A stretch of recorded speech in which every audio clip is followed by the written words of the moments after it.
My name is Mike. Of course, I'm Michael Amnert. I'm called Mike. I work for Recco, company based in Stockholm, in Sweden. Recco is the producer of the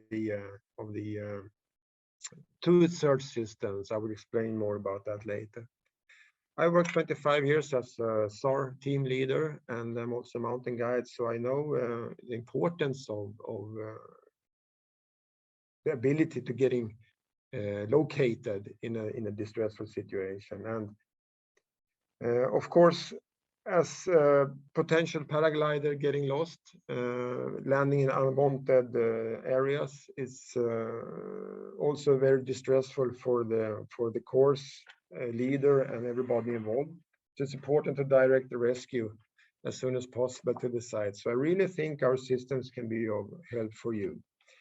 I will explain how the system works, and I will also explain how the situation and the distribution of the system looks in the Alps, and what they are actually able to do for you.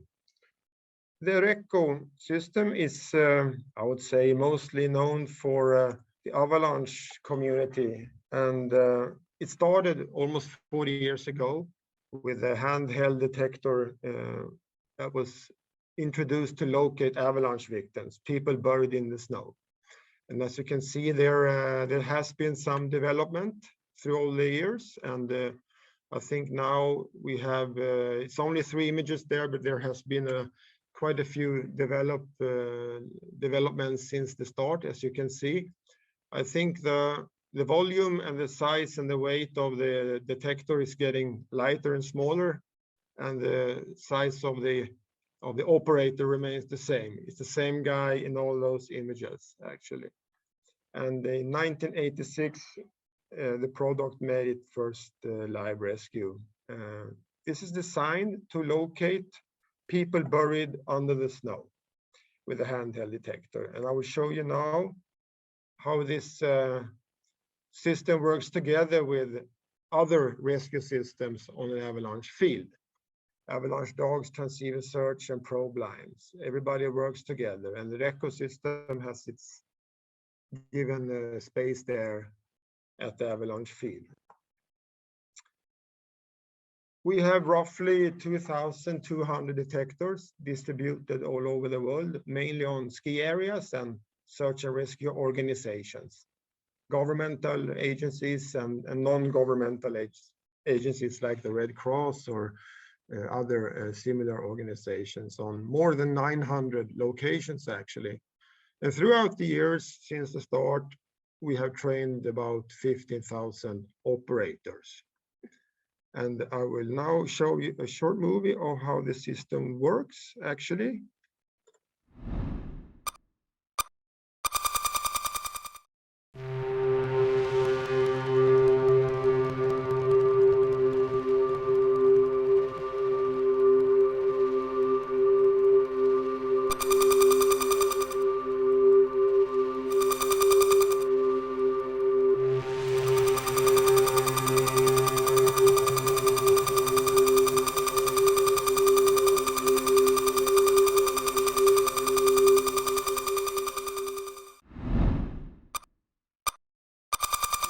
What you could see there was the handheld detector. It weighs no more than a large Dutch beer.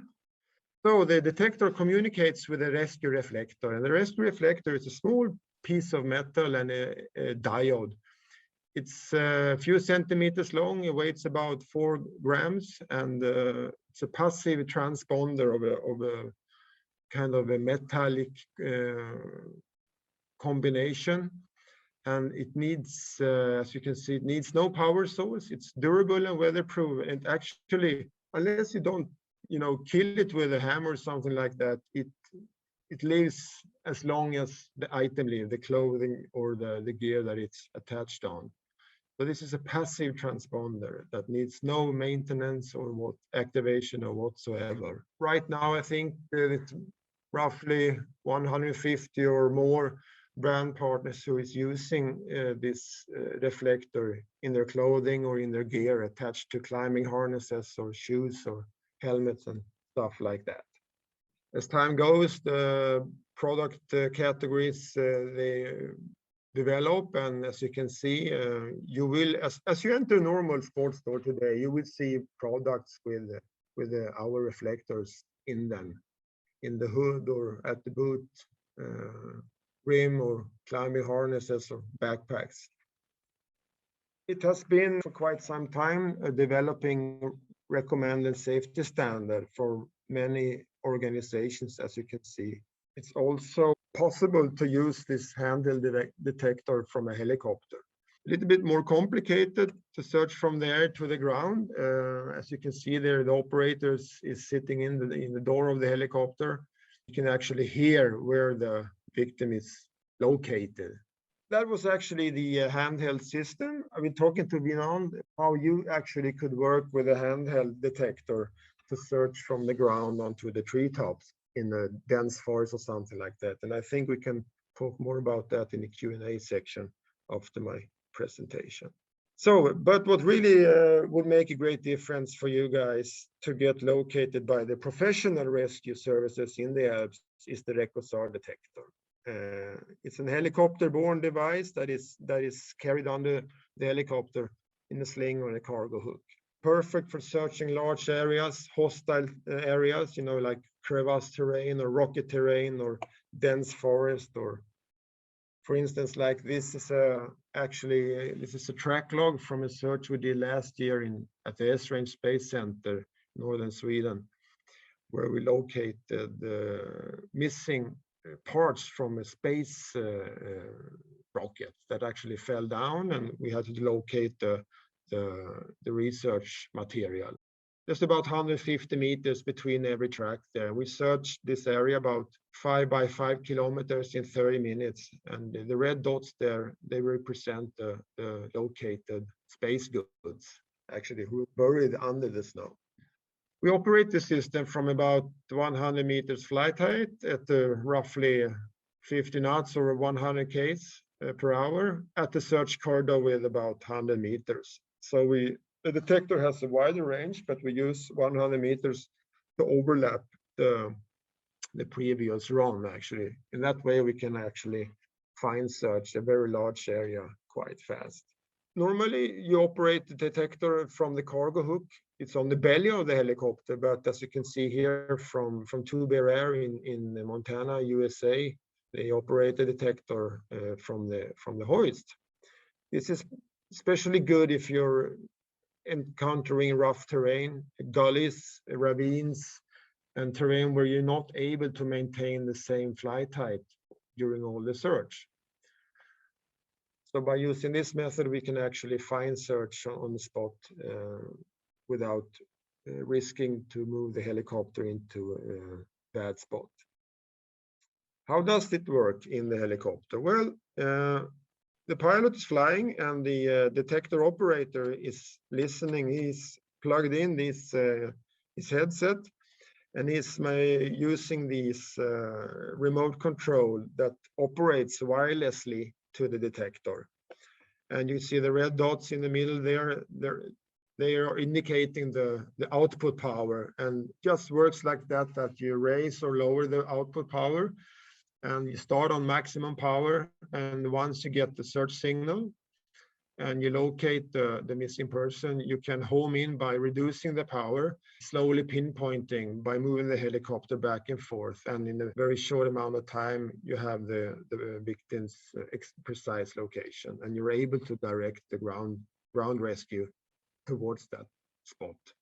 My next video here is gonna show you theoretically how the search tone sounds and how it may look. Plays how the signal will sound in the earphones of the operator.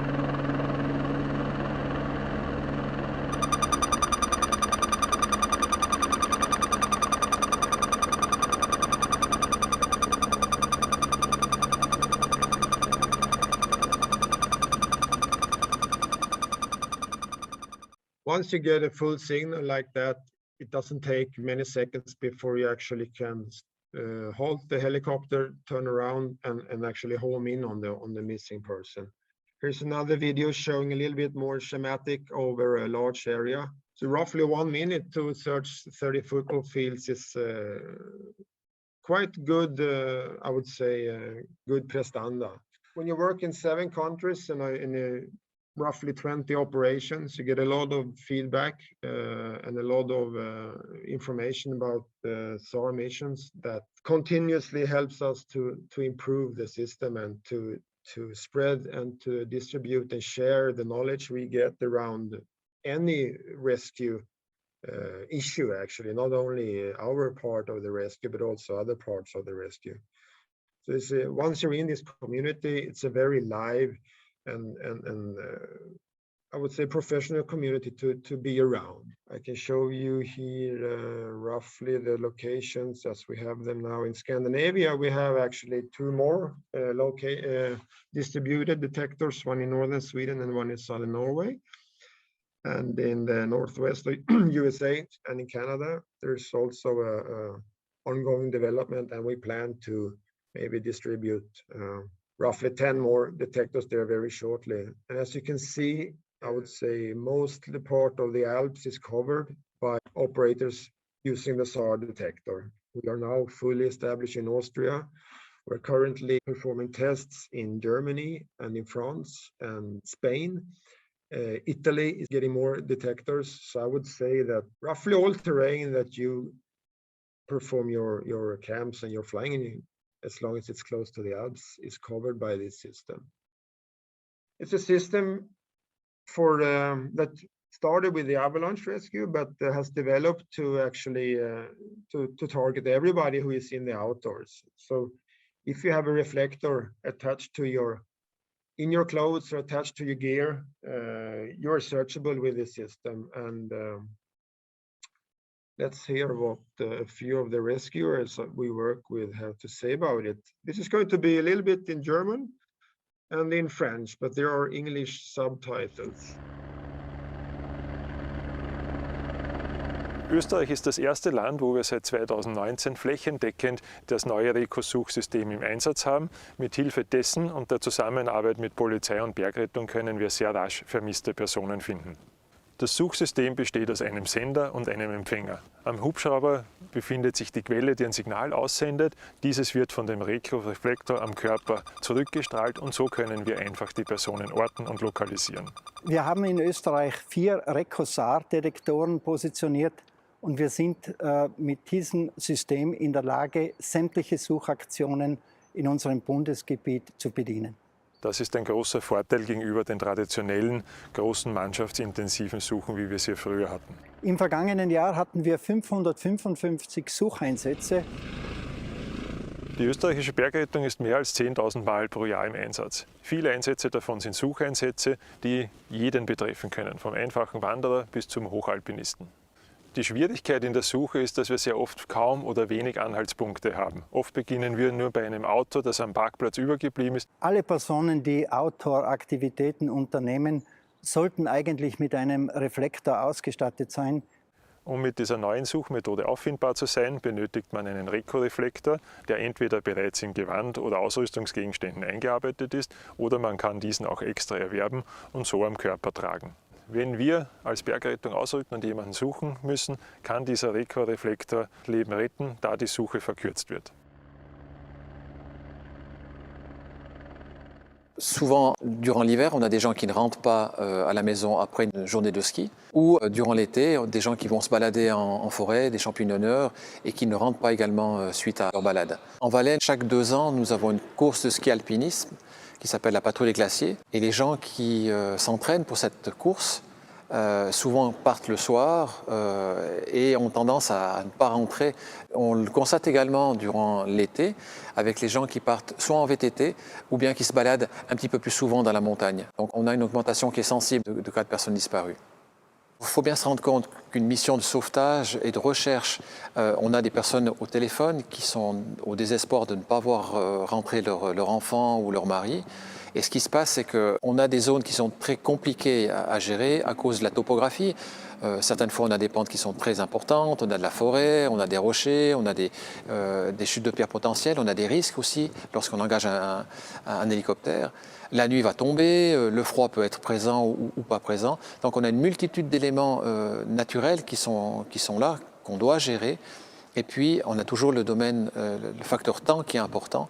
Parce que si la personne n'est pas rentrée au domicile ou si elle est portée disparue, c'est qu'un accident lui est arrivé. Et il faut retrouver le plus rapidement possible cette personne. Lorsqu'on a une mission de recherche pour une personne qui est portée disparue, on va travailler avec différents acteurs, la police, les conducteurs de chiens, les guides de montagne, mais également les hélicoptères, principalement durant les 24 premières heures. C'est ce délai qui est très important pour retrouver les personnes dans le meilleur état et en vie.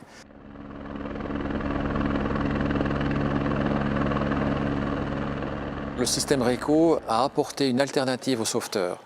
Jusqu'à maintenant, nous avions une recherche de Natel qui était possible, une recherche visuelle, une recherche thermique des personnes, mais il y avait un vide pour les personnes qu'on ne retrouvait pas avec ces moyens, et le système Recco amène une plus-value dans les recherches. C'est pour ça qu'on intègre le système Recco dans les premières recherches des personnes portées disparues. Et ça, on peut le faire grâce à ce nouveau système qui est facilement transportable à l'aide de l'hélico. In the near future, it's going to be a drone-based system, I'm sure, because right now we are taking part in 2 projects to develop a drone system, and I think a third one is starting up shortly as well. So in a few years' time, I think both systems will be available on the drone, which was actually decreased response time and also increased the searchability for lost person. We were talking about using this handheld device to locate paragliders stuck in the trees. And it takes about 4 to 6 hours to learn how to operate this device. It has a range of about, I would say, effective range roughly 50 meters, sometimes up to 200 meters in a really good conditions. But this is the relation between the deflector and the detector is quite important for the optimum range, I would say. So if you, for instance, put the reflector into a water stream, it will not have contact with the detector. It needs to be in there and preferably is in such a good relation as possible. It will increase the range.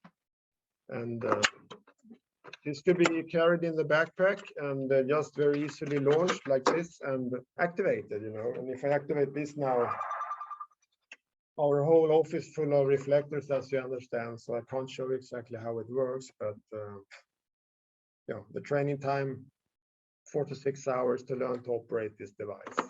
This is the Recco system is a passive system, so you don't need to worry about it. It works all times. The reflector is always on in terms of working, operational. If there are multiple reflectors in the area, it's the operator who distinguishes the signal from the reflector. So you shouldn't be worried if there are people around you carrying reflectors. If you get lost, the operator will find you. Right. Take care. Thank you, Mike. Thank you. Dankjewel. Thank you. Tack så mycket. Bye. Bye bye. Dankjewel. Thank you.